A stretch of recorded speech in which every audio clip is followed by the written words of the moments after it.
Okay, let's look at something called, yep, food.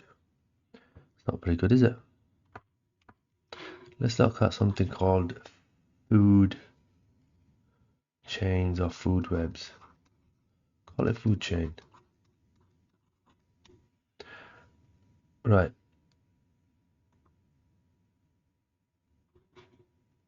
let's move that up. So it says when trees lose leaves, they fall to the ground to form leaf litter. The leaf litter provides food for many animals. The diagram shows a food web that includes leaf litter. So what you've got is at the bottom of the food,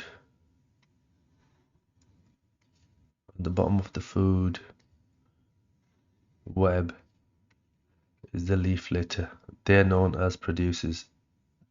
Now the people that eat the animals that eat the producer are primary consumers. Then the things that eat the primary consumers are secondary consumers. And the ones at the top, for us, I think we're only going to ever get 3 layers. Tertiary, it just means 3. That just means 3. That means second in the chain. Primary is number 1, and producers are right at the bottom. They're at level 0. They make the food. Right, they want us to just say draw a food chain. So what we'll do is we'll start from the leaf litter and we'll go up the snail, through the beetle, and to the wolf spider. So this is how we draw it. We draw leaf litter,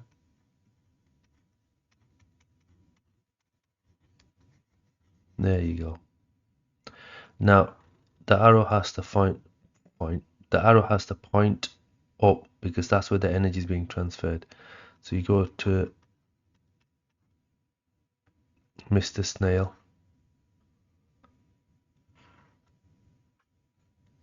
and then up from there the snail will get eaten by Mr. Beetle larva.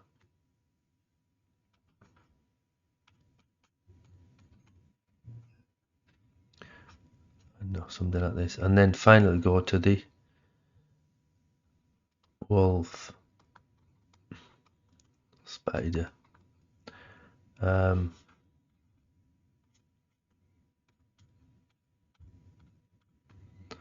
That goes to the wolf spider. So we've just drawn a food chain, right? And this here is a food web. This shows a better interaction for what's going on. And all that happens is energy gets transferred upwards. So for example, if you had a chain where you had a polar bear,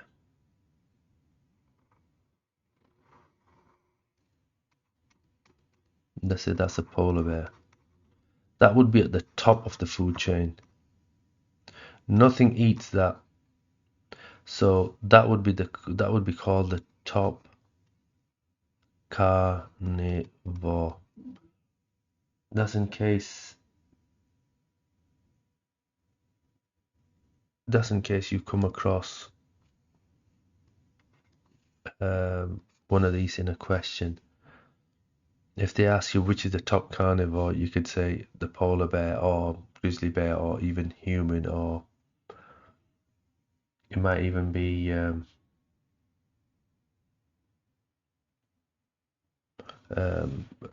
bird of prey.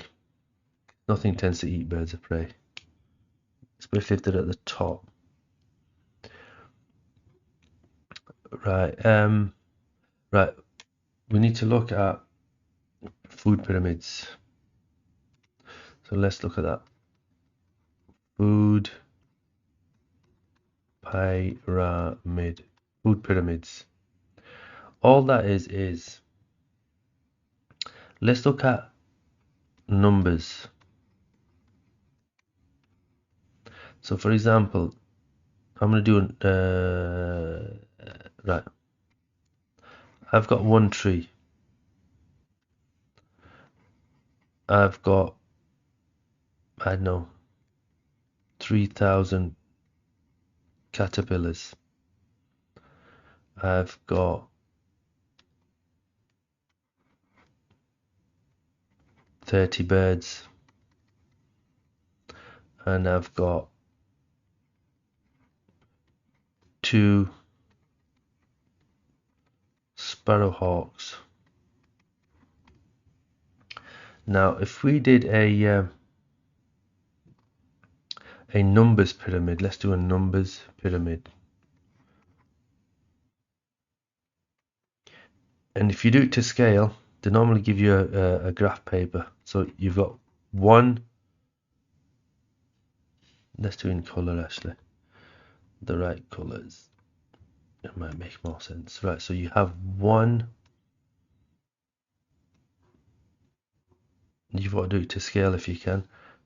You've got one oak tree,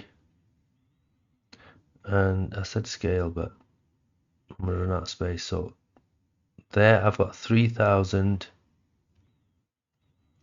caterpillars, and then I've got 30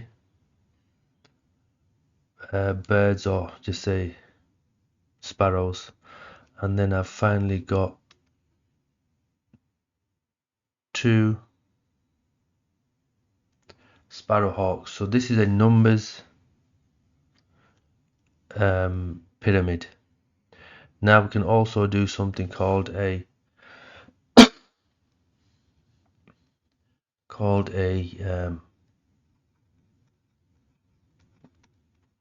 biomass pyramid.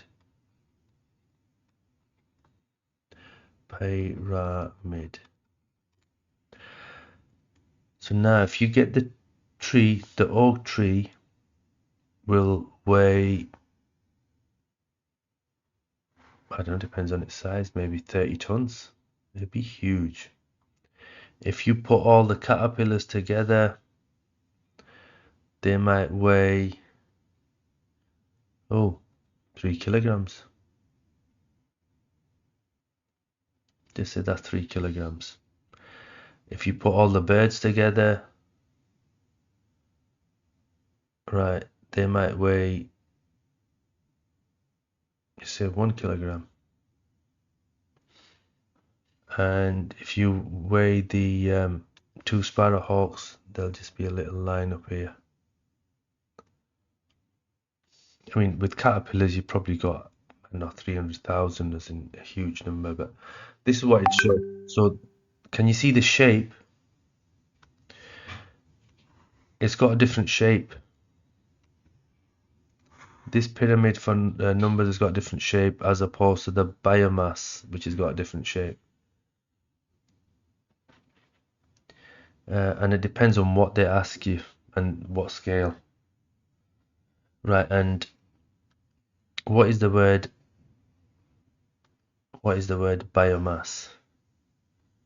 Right, it's important to know that it's the total mass of living organisms, and if it's alive, it's called fresh biomass.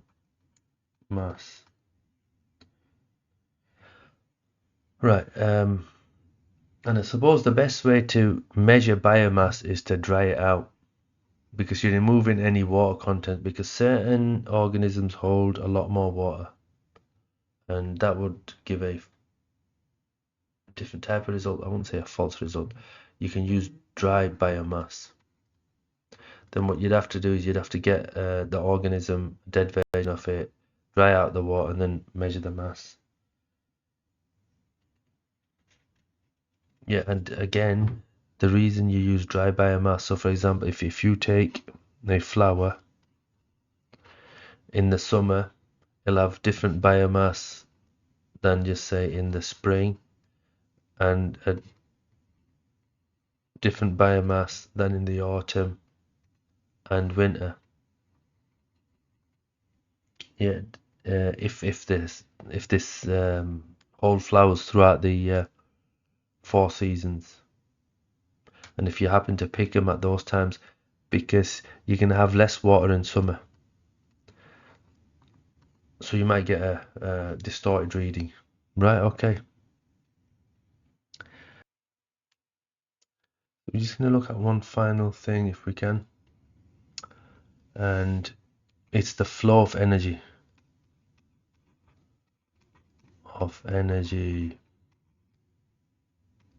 Energy. That's terrible writing. Let's try that again. Flow of energy. Right, this is what I like to call the rabbit question. So look, you've got 1 ton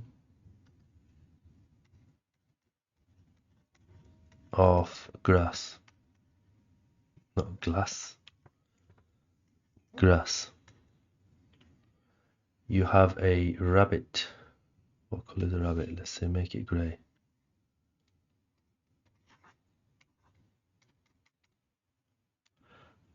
Right. If you've got 1 ton of grass available, why doesn't the rabbit increase by 1 ton in mass?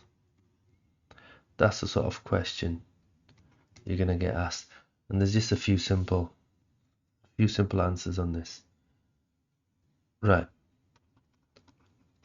Some parts of the grass are not consumed or not eaten. So for example, the roots. Yeah.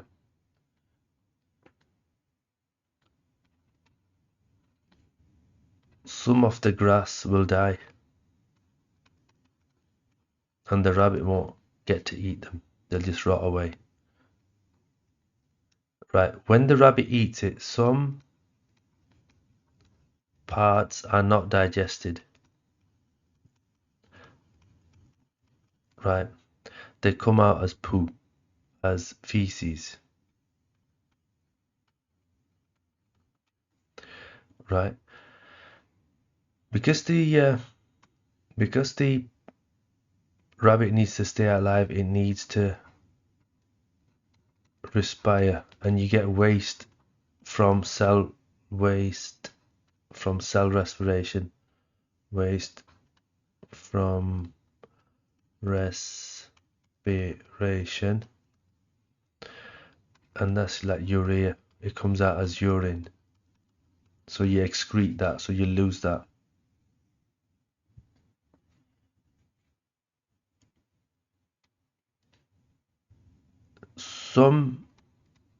Some of the food that's consumed is released as waste when you're releasing energy, when you're respiring. For example, you produce CO2. You lose, not CO2, there, 1 second, water, carbon dioxide and water when they're breathing, so you're losing that.